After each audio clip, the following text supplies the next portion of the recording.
आइए सुनते हैं कामदा एकादशी व्रत की कथा। कामदा एकादशी का व्रत जो कि हर वर्ष चैत्र माह के शुक्ल पक्ष की एकादशी तिथि के दिन कामदा एकादशी का व्रत किया जाता है। आप सभी भक्तों को कामदा एकादशी व्रत की ढेर सारी शुभकामनाएं। आप सभी के जीवन में लक्ष्मी नारायण की कृपा से आप सभी को सभी प्रकार के सुख और समृद्धि की प्राप्ति हो। तो आइए सुनते हैं कामदा एकादशी व्रत की कथा। तो बोलिए प्रेम से भगवान विष्णु की जय, माता लक्ष्मी की जय। महाराज युधिष्ठिर ने भगवान श्री कृष्ण से एकादशी व्रत का वर्णन सुनकर उन्हें कहा कि हे प्रभु, आपको कोटि कोटि धन्यवाद जो आपने हमें ऐसी सर्वोत्तम व्रत की कथा सुनाई। मगर इससे हमारी जिज्ञासा और ही बढ़ती जा रही है और बार बार यही इच्छा होती है कि और भी आगे की सुंदर कथाओं को मैं सुनूं। हे महाप्रभु, चैत्र शुक्ल एकादशी का क्या नाम है और इसका क्या महात्म्य है, आप कृपा कर मुझसे कहिए। पांडु नंदन के इस प्रकार धर्मयुक्त विनीत विचारों को सुनकर भगवान श्री कृष्ण ने कहा कि हे राजन, यह प्रश्न महाराज दिलीप ने अपने गुरु महर्षि वशिष्ठ से किया था। उन्होंने जो कहा था और जो सुनाई थी वही हम तुम्हारे सम्मुख प्रकाश करते हैं। हे राजा, चैत्र शुक्ल एकादशी का नाम कामदा एकादशी है। इसका व्रत करने वाला महान पापों से छूट जाता है।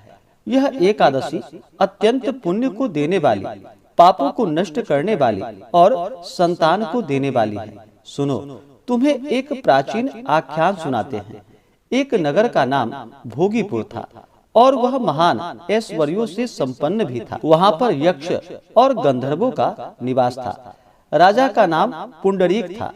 राजसभा में नित्य ही गान वाद्य हुआ करता था। उसी राज्य में ललित नाम का गंधर्व अत्यंत ही सुंदर और ऐश्वर्यशाली था। उसकी स्त्री का नाम ललिता था। वे दोनों प्रेम पूर्वक अपना जीवन व्यतीत करते थे। एक दिन ललित राज दरबार में गा रहा था, मगर किसी कारणवश ललिता नहीं थी। अस्तु उसका ध्यान जो कि गाना गाने में चूक गया। चुगलखोरों की बन आई। उन्होंने राजा से एक के चार लगाकर उसे क्रोधित कर दिया। राजा ने अत्यंत क्रोध कर कहा कि हे दुष्ट, तू राक्षस हो जा। राजा के श्राप से ललित तुरंत ही राक्षस हो गया। उसका शरीर महाविशाल और भयंकर हो गया। हाथ पांव एकदम कुरूप और बेडौल हो गए। यह खबर ललिता के पास पहुंची तो वह बहुत दुखी हुई, मगर क्या कर सकती थी। रोती पीटती अपने पति के साथ वह भी निकल गई। ललित क्रूर कर्मों को करने में रत हो गया। घूमते फिरते ये दोनों विंध्य प्रदेश के पर्वतों और जंगलों में जा पहुँचे, जहाँ पर महर्षि श्रृंगी का आश्रम था। ललिता दौड़ती हुई महर्षि के आश्रम में जा महर्षि के चरणों में मस्तक रखकर रोने लगी। श्रृंगी ऋषि ने कहा कि हे देवी, तुम कौन हो, यहाँ किसके साथ आई हो और क्या चाहती हो। महर्षि के ऐसे वचन को सुनकर ललिता ने कहा कि हे प्रभु, मेरा नाम ललिता है। मैं वृंधवा नामक गंधर्व की पुत्री हूँ। मेरा पति श्राप के कारण राक्षस हो गया है। उसी के कल्याण के लिए मैं आपकी शरण में आई हूँ। आप कृपा कर श्राप से मुक्त होने का कोई उपाय बतलाइए। ललिता के ऐसे वचन को सुनकर महर्षि ने कहा कि हे देवी, अभी चैत्र का महीना है।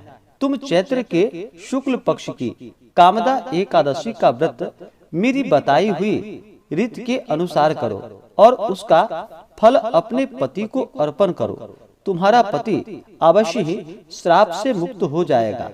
ललिता ने महर्षि की बात बताई हुई रीति के अनुसार चैत्र शुक्ल कामदा एकादशी का व्रत विधिवत वही आश्रम में किया और द्वादशी के दिन उसका पुण्य फल अपने स्वामी को अर्पित कर भगवान से उनके श्राप मोचन की प्रार्थना की।